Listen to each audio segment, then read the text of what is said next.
So now we're going to talk about the thyroid gland.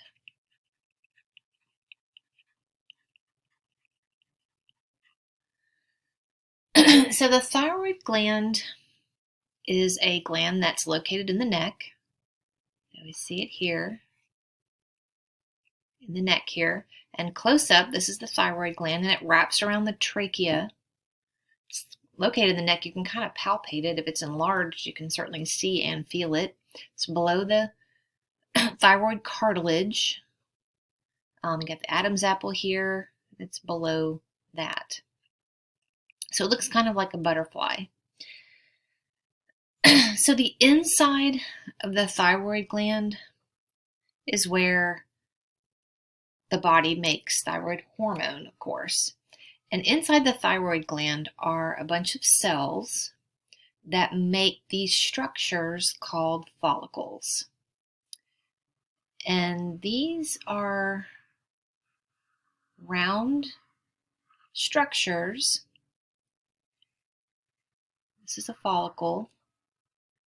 It's surrounded by, well, it's wonky looking, but it's surrounded by cells. And these cells are cuboidal cells. A little nuclei in here. So these are cuboidal cells that make up the walls of this follicle.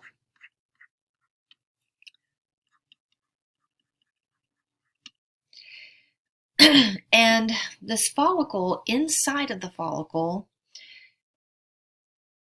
is where thyroid hormones are made and saved.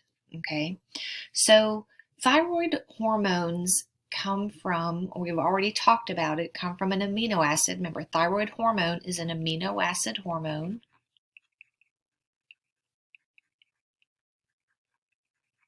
Derived from tyrosine.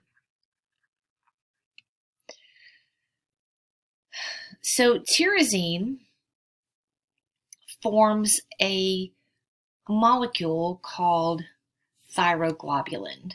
So thyroglobulin inside the follicle.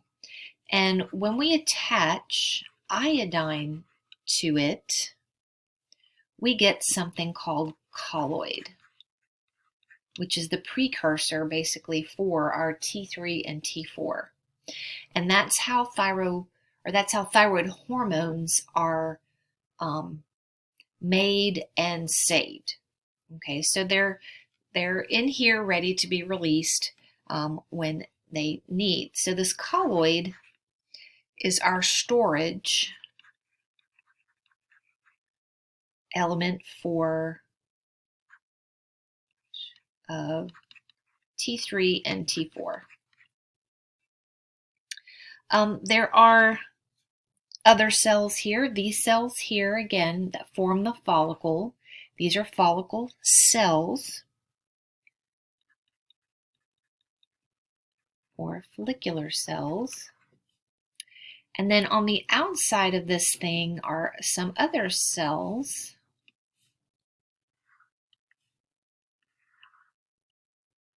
called parafollicular cells. Let's put that down here.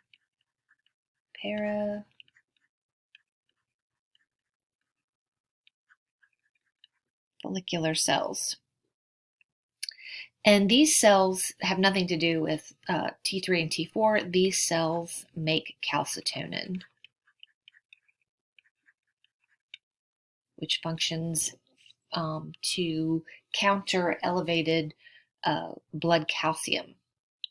Okay, so all follicles are near a blood supply.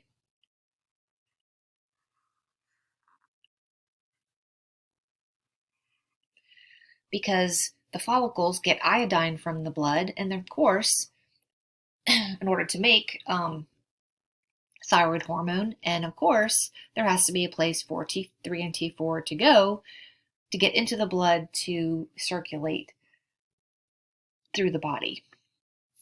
So this is a good overview of the thyroid gland, the structure of it, and what it is we're going to talk about. So in the next video, we're going to talk about how thyroid hormone is made and what it's used for.